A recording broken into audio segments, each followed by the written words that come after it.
আপনার গাছে কি সাদা তুলো বা ছাড় পোকার মতো পোকা আক্রমণ করেছে?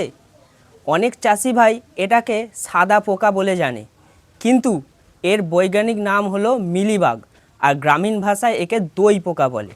এই দই পোকা হচ্ছে খুব খতরনাক। গাছের ডালে থাকলে এরা কচি ডগ থেকে রস শুষে খেয়ে নেয়, আর তারপরে একটা কেমিক্যাল ছাড়ে। সেই কেমিক্যাল থেকে এই পাতাগুলো নষ্ট হয়ে যায়, পাতা কুঁকড়ে যায় এবং ফলের গোড়ায় বোঁটা নষ্ট করে দেয়, ফল খসে পড়ে যায়। আর এরা ধীরে ধীরে বংশ বিস্তার করে অনেক বেড়ে গেলে তখন গাছের প্রত্যেকটি অংশ থেকে এরা রস শুষে খেয়ে গাছটাকে একদম মেরে ফেলবে। তাই সময় থাকতে এটাকে মারার ব্যবস্থা নিন, না হলে আপনার গাছ একদম শেষ হয়ে যাবে। আপনারা বাজারে গিয়ে যে কোনো কীটনাশক কিনে স্প্রে করেন, কিন্তু পোকা একটুও মরে না। আজকে আমি আলোচনা করব এমন কিছু কার্যকারী কীটনাশক যেগুলো দিলে এই পোকা একবারে মরে যাবে। চাষি ভাইদের মনে প্রশ্ন আসতেই পারে, এত কীটনাশক দিচ্ছি তাহলে এটা মরছে না কেন? আসল রহস্য হলো এদের গায়ে একটা পাতলা মোমের আবরণ থাকে, যার জন্য বাইরে থেকে কোনো কন্ট্যাক্ট বা স্পর্শক কীটনাশক দিলে সেটা এদের গায়ে লেগে পড়ে যায় এবং কোনো কাজ হয় না, এই পোকাগুলো মরে না। এদের মারতে গেলে অন্যভাবে মারতে হবে।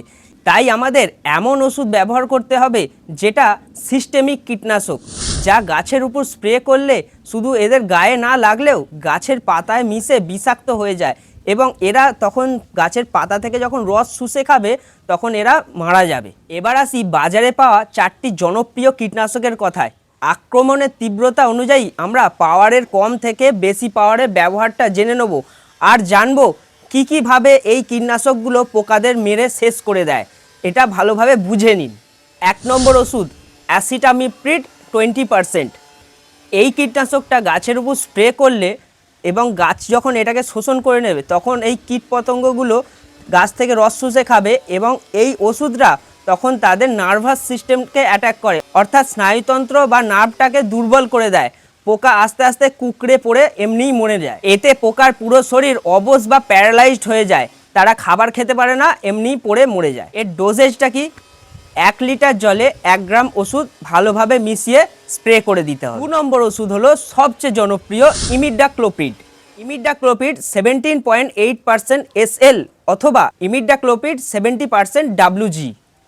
এই ওষুধটা স্প্রে করলেও পোকার শরীরে তার নার্ভাস সিস্টেমকে একদম অকেজো করে দেয়, অর্থাৎ এই ওষুধটা দেওয়ার পর পোকা গাছের পাতার রস শুষে খেলে গাছের পাতা বা ডালের মধ্যে একদম পাথরের মতো আটকে যায়, জমে নষ্ট হয়ে যায়।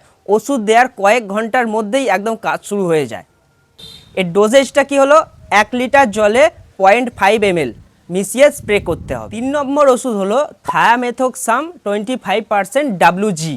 এটি অত্যন্ত আধুনিক এবং ফাস্ট অ্যাক্টিং সিস্টেমিক কীটনাশক। এটা পোকার শরীরে পৌঁছাতেই সঙ্গে সঙ্গে দ্রুত তার পাকস্থলিতে পৌঁছে যায় এবং বিষক্রিয়া চালু হয়ে যায়। এর ফলে পোকার শরীরে জলের ভারসাম্য নষ্ট হয়ে যায় এবং পোকাটি ডিহাইড্রেশনে ভুগে একদম নিস্তেজ হয়ে পড়ে। 4 নম্বর কীটনাশক হলো ক্লোরপাইরিফস প্লাস সাইপারমেথ্রিন। এই ওষুধটা তখন ব্যবহার করব যখন একদম পুরো গাছে মিলিবাগে ভর্তি হয়ে গেছে। মিলিবাগ যখন পুরো গাছে ছড়িয়ে গেছে, এটা হলো চরম ডোজ। এটি হলো মিক্স কীটনাশক, মানে একদিকে সিস্টেমিক অন্যদিকে কন্ট্যাক্ট, দুটো মিক্স। এটা স্প্রে করলে ক্লোরপাইরিফস পোকার রক্ত চলাচল বন্ধ করে দেয় এবং সাইপারমেথ্রিন পোকার পেশিগুলোকে শক্ত করে দেয়। এই দুমুখী আক্রমণের ফলে পোকার শরীরে মোমের আবরণ ভেদ করে কীটনাশক পোকার শরীরে পৌঁছে যায় এবং পোকা তাৎক্ষণিক ছটফট করে মারা যায়। এর ডোজেজ কি? 1 লিটার জলে 1 ml থেকে 1.5 ml মিশিয়ে স্প্রে করতে হবে।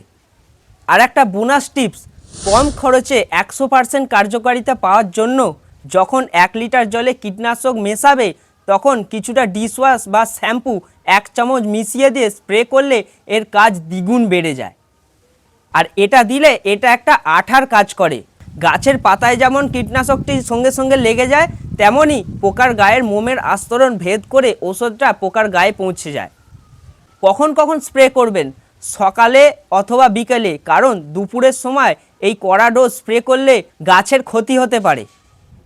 আর স্প্রে করার আরেকটি টিপস, সাধারণ স্প্রেয়ার দিয়ে স্প্রে না করে তীব্র প্রেসারযুক্ত স্প্রেয়ার দিয়ে স্প্রে করুন, তাহলে কি হবে, গাছের মধ্যে যে মিলিবাগগুলো থাকবে সেগুলো ওষুধের স্প্রেতে ছিটকে পড়ে যাবে। আর এই মিলিবাগগুলো পাতার নিচের দিকেও থাকে, তাই লক্ষ্য করে পাতার উপরে এবং নিচে এবং ডগগুলো ভালো করে স্প্রে করুন। আক্রমণ খুব বেশি হলে 7 দিন পর এই ওষুধ আরেকবার স্প্রে করুন। ব্যাস, আপনার গাছ একদম ঝকঝকে আর সুস্থ হয়ে যাবে। কম খরচে এর চেয়ে ভালো রাসায়নিক আর হতেই পারে না। এবার আসি প্রোডাক্টগুলো।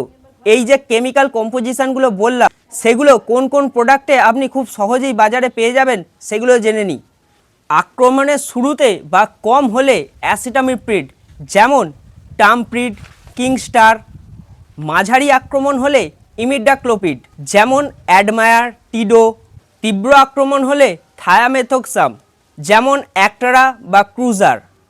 আর যখন মিলিবাগ পুরো গাছে ছড়িয়ে পড়ে তখন চরম ডোজ ক্লোরপাইরিফস প্লাস সাইপারমেথ্রিন যেমন নাইট্রো, হামলা। এই সকল প্রোডাক্টগুলো খুব কম খরচেই আপনি রাসায়নিকের দোকানে পেয়ে যাবেন। আর এই সকল জিনিসগুলো ব্যবহার করে আপনি কীরকম কার্যকারিতা পেলেন সেগুলো আমাকে অবশ্যই জানাবেন। আমি তো কম খরচে এগুলো ব্যবহার করে মিলিবাগ একদম গাছ থেকে তাড়িয়ে শেষ করে দিয়েছি। আমাদের লাইক করুন, সাবস্ক্রাইব করুন এবং কমেন্ট করুন।